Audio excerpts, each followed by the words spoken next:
Yo, what's up mga kaibigan? Nali na tayo magkwentuhan matapos sa talunin ng bansang Canada na may napaka-solid na lineup sa score na 86-72. Ang Team USA ay muling sasabak sa isang friendly game laban sa pisikal na team ng Australia mamaya.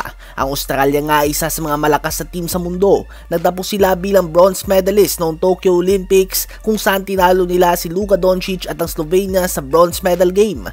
Bago din magumpisa ang Olympic Games ay tinalo nila ang Team USA sa isang friendly game sa pangunguna ni Patty Mills na nag-average ng 23.4 points per game noong Olympics. Ganun pa man, inaasahan nga na medyo mas humina ngayon ang team ng Australia dahil medyo tumanda na din nga si Patty Mills, Joe Ingles at Matthew Dellavedova. May mga young guns din sila na tulad nila Josh Giddey at Josh Green. Ngunit iba pa rin nga ang Mills mga kaibigan tuwing international games. Ngunit panibagong hamon pa din ito para sa Team USA dahil ang mga Australiano nga ay kilala sa kanilang physical and pesky defense. Kung ang Canada nga ay more on skills ang panglaban, isang bagay na mahirap gamitin laban sa roster na ito ng Team USA dahil hindi mo nga sila ma-outskilled. Ang Australia naman ay papakitaan kanila ng madikit na depensa. Isang magandang hamon para sa Team USA na nakita natin na napakadami pang pwedeng ma-improve nung first game nila kontra sa Canada. Hindi natin tiyak na same lineup pa ang gagamitin ni Steve Kerr o kaya naman panibagong kombinasyon naman ang gagawin niya.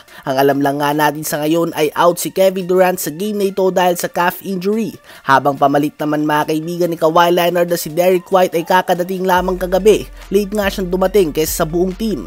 Magkakaroon siya ng isang practice session kasama ang kanyang teammates bago sumabak sa practice game. Matapos nga ang practice game na ito laban sa Australia ay masusundan ito ng Serbia July 18, 12 AM Philippine time. So hating gabi nga yan sa Pilipinas. July 21, 3 AM sa Pilipinas, laban naman ito sa South Sudan. At July 23, 3 AM ulit sa atin, ang World Cup champion sa Germany naman ang makakalaban nila. Yun nga mga kaibigan ang friendly games ng Team USA. At July 29 naman 11:15 PM sa Pilipinas ang first game nila laban sa Olympics kontra sa Serbia. So ayan nga po ang key dates na dapat mong abangan kung gusto mong masubaybayan ang mga games ng iyong mga idolo. Ano ba masasabi nyo tungkol dito?